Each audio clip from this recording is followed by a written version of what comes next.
I want to make sure that Ben doesn't think I'm some crazy girl. I'm not crazy, I just need one more minute. I don't want to seem crazy because I'm not. I am not a crazy girl at all. Whether you love to hate it or hate to love it, there really is no better way to make you feel slightly better about your life decisions than tuning in every Monday night to America's fave reality show, The Bachelor.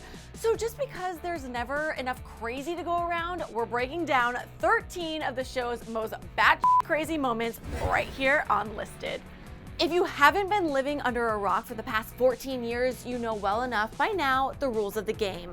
Man or woman becomes selected, they get the honor of dating 25 potential partners every week, they dump a handful of suitors, eventually leading to a choice between the final two, aka everyone's worst nightmare. But for some reason, like season 13's Bachelor Jason Mesnik, the decision wasn't all that easy. To me, getting engaged and finding that person was a once in a lifetime thing, and you took that from me. You took it. He proposed to Melissa Reincroft during the finale, and after the final rose apparently had a change of heart, dumping her on national television due to stronger feelings for runner-up Molly Mullaney. The two are now married with their first child. I guess the heart really does know what it wants. But one bachelor's change of heart resulted in not choosing either of his final two, dumping both girls in one day. What happened? I can wholeheartedly say that I'm more disappointed than anybody. I really am. I meet these 25 amazing ladies, and then with Jenny and Deanna both, just any guy would be lucky to have them. And here I am, I'm alone again. And whose fault is that?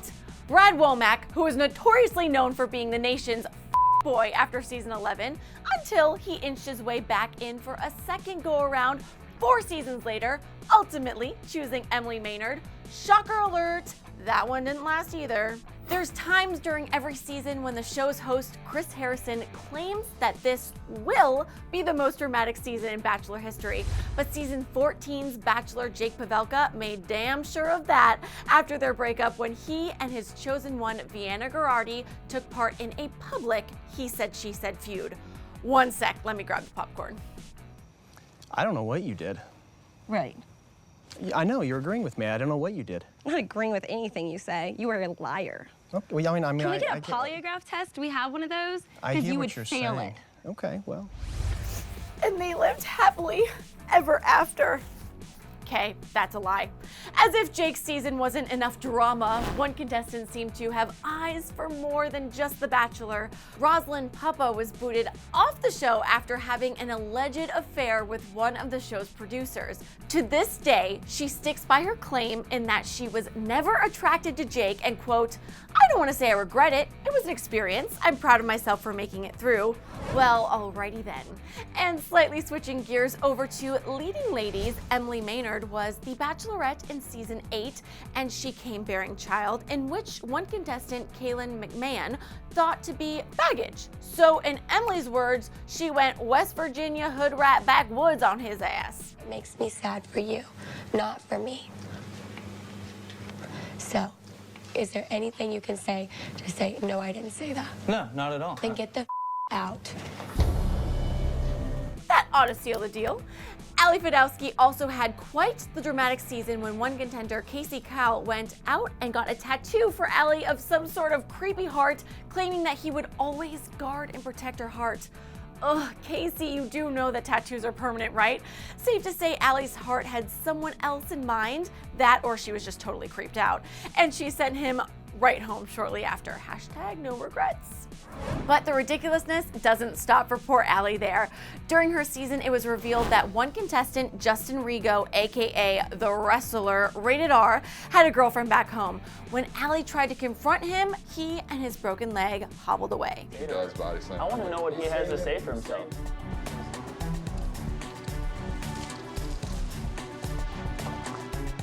And while we're on the subject of quick getaways, remember that time in season 16, Bachelor Ben Flajnik and model, now ex-fiance, Courtney Robertson took a quick skinny dipping sesh in the ocean, stirring up all sorts of drama, because we all know that wouldn't stay a secret for long.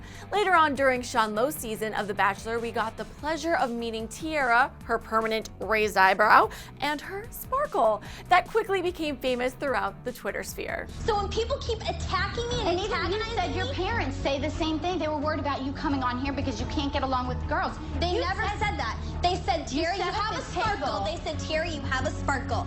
Do not let those girls take your sparkle away. And then there was that awkward moment when Bachelorette Desiree Hartstock had her eyes deeply set on one of the final contenders, Brooke Forrester, but he seemed to have a change of heart.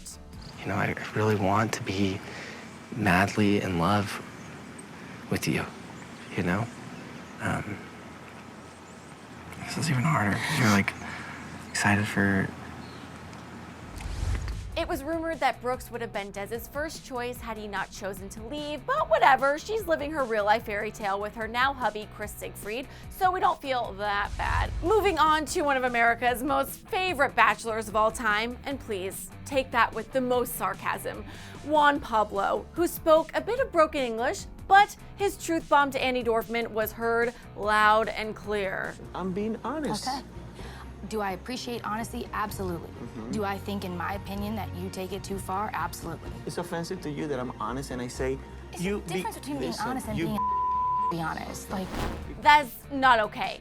But to dig Juan Pablo's grave even deeper into the ground when he made his final decision on Nikki Farrell after Claire Crawley rips him a new one. He offers her no ring and not even an I love you.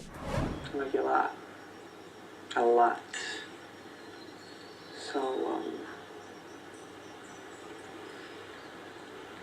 Nikki, will you set my final rose? But it's okay, because he likes her a lot. And finally, what happens in the fantasy suite apparently doesn't always stay in the fantasy suite, according to Nick Viall, who called out Andy Dorfman for agreeing to sleep together, then dumping his ass.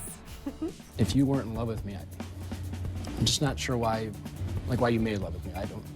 Safe to say we were just as speechless as Andy was, but we'd have to be slightly ignorant to believe that the fantasy suites are a no-bone zone territory.